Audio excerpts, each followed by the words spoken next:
ला हाली हाली सिस्टम पार बड़ी जोर धूप गया ओ दुखाता का करी ना आवत था का करी।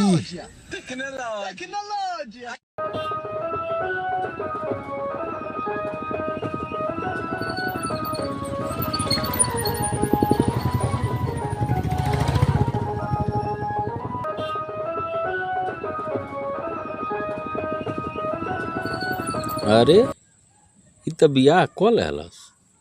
अच्छा रहा तहार बियाह के काटे के बाद हम अच्छी तरह जानत हई।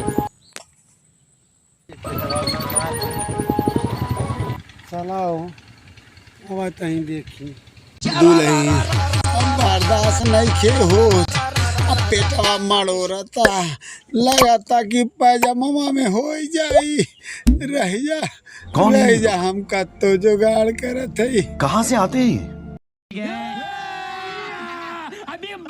एक काम करा तू बैठा हम कहीं जुगाड़ देख के आवत हई टेंशन न लिया हमके छोड़े के मन नहीं खे करत के लेकिन का करी पेटवा में बहुत दर्द होता मर जाई तोड़ दे आई बहुत परेशान है।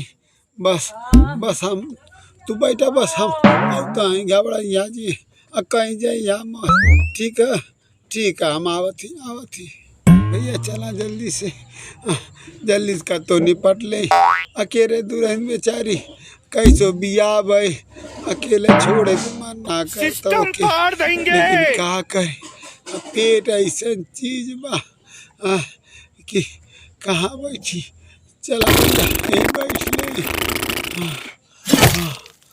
अरे दादा कैसो निपट लेनी अब भैया कैसे धोई पोछी पनियो ना बरसत है अब का करी ये भैया अब का करे डेलवे से काम चलाई भैया रह जा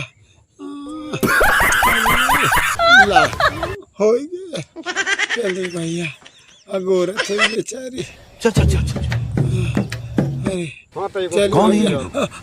आए पता ना कहाँ छोड़ के गइल हगास करे खातिर ये महापत्रा हमरा के छोड़ दल के लोग कहाँ जाई हो हैं। अरे भैया मुंह लंड भाई अरे हमें बचाओ भैया जा कहाँ हम केकरा लगे जाई का करी। अरे कहाँ जाइबू उनु बूढ़ मिलल हम बूढ़ नहीं किनु अब चला हमारा साथ है ना हमर बियाह हो गई ए बियाह का। अरे भैया हमके खोला हमके बोरवा भी बांधा न कुछ कैसे हमार बियाह भइल भैया अरे भैया खोला चला अरे भाई का है मैं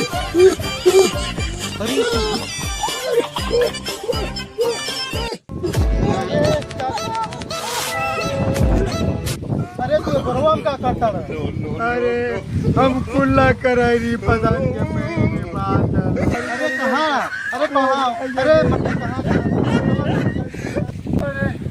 अरे हम अपने लड़का कहाँ गई दो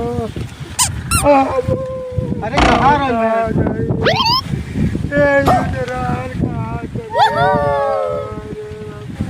अरे मर्दे तू टेंशन मत ला हम तुहार ब्याह करवाए चला उठावा ओहो